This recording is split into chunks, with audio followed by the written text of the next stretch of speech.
J'ai commencé des études de musique assez tôt. Et puis du coup, ça a pris une telle importance dans ma vie que j'en ai fait mon métier pendant une dizaine d'années.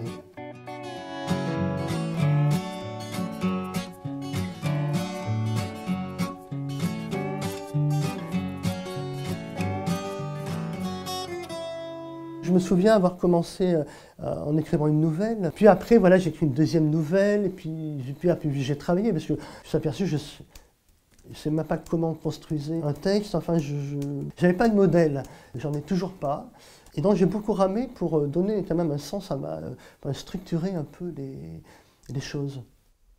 La musique est toujours hyper présente dans mon quotidien. J'en écris beaucoup. J'en écoute beaucoup.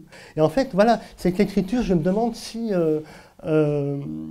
c'est pas une façon de remplacer le compositeur que je n'ai pas été. Un roman, c'est aussi une sorte d'opéra, hein, un opéra où on fait la mise en scène, où on fait les décors, où on fait et la musique. Et la musique, c'est quoi? C'est les mots. C'est la sonorité des mots, c'est le rythme des mots. Et donc finalement, une œuvre de fiction, un roman, une nouvelle, ou même un poème, c'est une façon de mettre la musique en scène. Le premier, en fait, c'était pas un jeunesse, mais en fait, aujourd'hui, je l'aurais publié en jeunesse.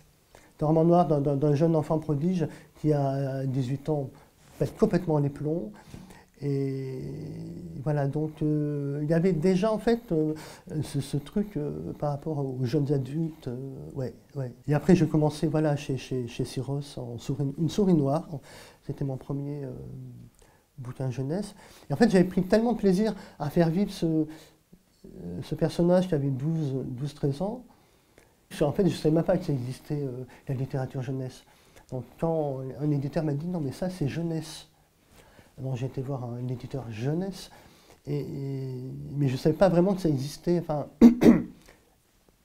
et donc je me suis dit, si c'est ça la littérature jeunesse, je prends. Ça développe beaucoup plus de sensibilité chez moi, ça me fait plus vibrer. Et puis en fait, les adultes m'emmerdent en général. Voilà. C'est pas les bisounours, la littérature jeunesse, pas du tout. Il faut quand même savoir que les enfants qui se trouvent dans une famille, enfin, qui sont obligés de supporter leurs parents et les proches, finalement, ils subissent tout.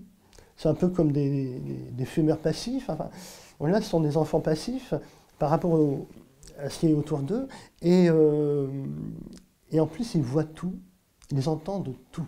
Je pense que les enfants peuvent être confrontés à toutes les situations dramatiques.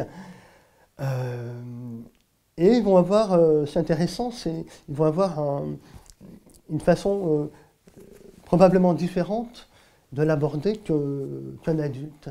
Cette richesse de redécouvrir un peu le monde à travers les yeux de personnages qui ne sont pas encore plombés par la vie.